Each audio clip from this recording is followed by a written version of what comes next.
Hello beautiful people, welcome back to my channel. If you're a freelancer or a consultant, this video is for you. Today I'll be sharing with you some very important tips to help you get some clients and get paid immediately. Welcome back to my channel. My name is Njeri. On this channel we talk about storytelling, entrepreneurship and excellence. If this sound like topics you might be interested in, hit the subscribe button and join the family.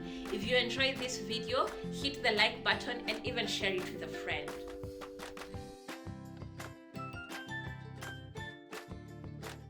So for the past few years, I have been working as a consultant and a freelancer.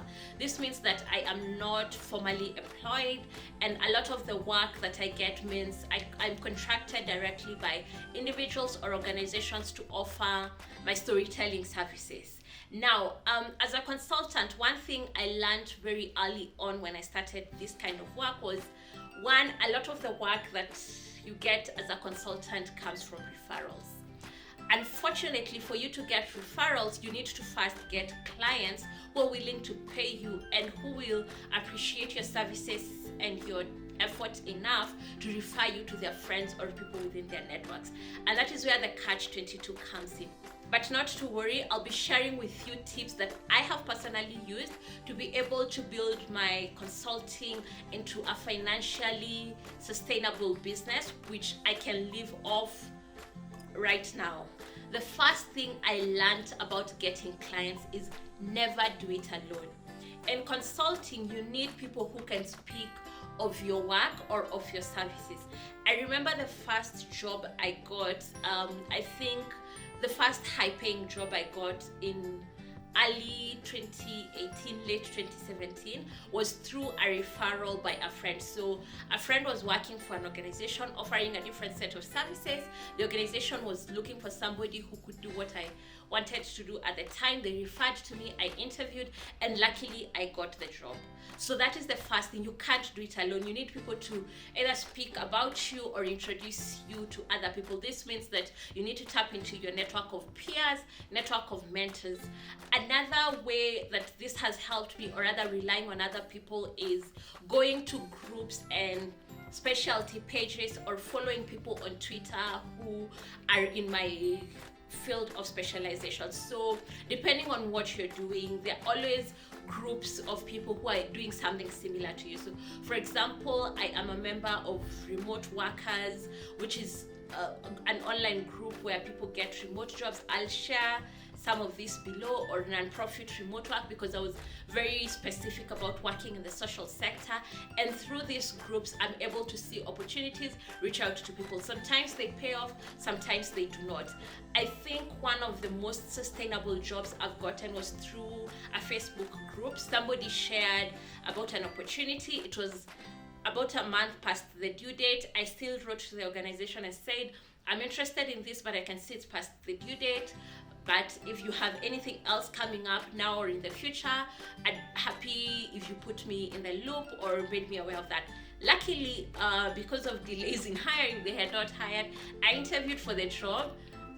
Twist in the story, I lost it, and then a few months later they contacted me because the person who'd gotten it over me had other priorities, and that is how I got that particular job. And now that led to another one and another one, and that is sort of how these opportunities work in the consulting industry. The second thing I would encourage you to do is to leverage your social media networks. This could be your Facebook, your Twitter, your Instagram, your YouTube, your LinkedIn, whatever platform you're on. Try and see how the connections you have on that platform can help you access more opportunities.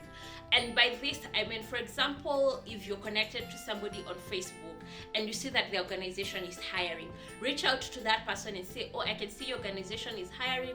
I would be interested in doing this and this. Might the person who is hiring, maybe your HR, your boss, whoever, be interested in talking to me. That kind of introduction might lead you to a conversation that could convert into a paying job.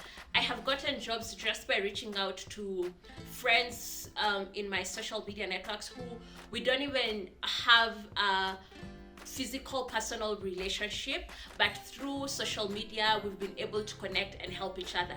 And this is usually a two-way street. So often I will reach out to people and be like, I'll see them asking a question and I'll reach out and be like, oh, I'm able to help, or I'm able to introduce you to this person.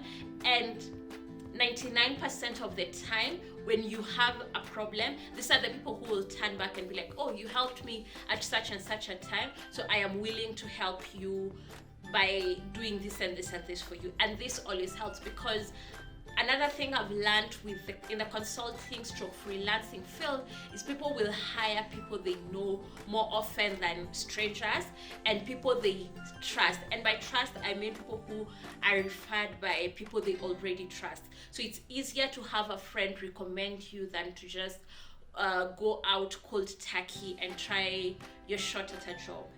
The last thing I've learned with consulting or freelancing is that your portfolio is very crucial to your success. Now, when you're working as a consultant or as a freelancer, you will find that people are looking to first pay you more. Consultants charge a premium because they often charge by the hour or by the project, which is usually a lump sum amount, and you're being paid for your expertise. So you need to prove your expertise before you actually get hired. And one way to prove your expertise is through your portfolio. So your portfolio is, think about it like your CV but on steroids. So this is an opportunity for you to really focus on your professional experiences and how broad that can be. So for example, as a storyteller, my work involves a lot. I'll give an example of a job I did a while back where I had to assess social media. I had to help with the design of some of the visuals that would be going on. I had to help with the setting up the policy for social media and the communications department. So this required a lot of back and forth with designers, back and forth with the team that was in charge of the project, back and forth with the donor, because it was a donor financed project. And all of these experiences required a different skill set from me. So when I'm including this in my portfolio, I have to speak about every skill set that was important to the success of that job and highlight it. So for example, just people's skills and being able to manage different requirements from different people, being able to communicate, being able to showcase my writing, stroke grammar, stroke English and editing skills, being able to combine different elements and create something comprehensible, or all these are things that I was able to do. And by creating a portfolio instead of a resume, I'm able to highlight these things in more detail and to give people a more detailed picture of what I am able to offer and what I bring to the table, if that makes sense. So your portfolio is very, very important towards helping you secure a job and to help you stand out amongst other people who might have the same skill set as you, who are also applying to the same job. These are a few of the tips that I'm sharing with you today, and I hope that you can use these tips to sort of help you access clients or even connect with people who might lead you to paying clients. If you're interested in learning how to build your portfolio, I've been thinking about doing a how-to video on that. So let me know in the comment section if that is something you're interested in learning about, and I'll be happy to share a video on that.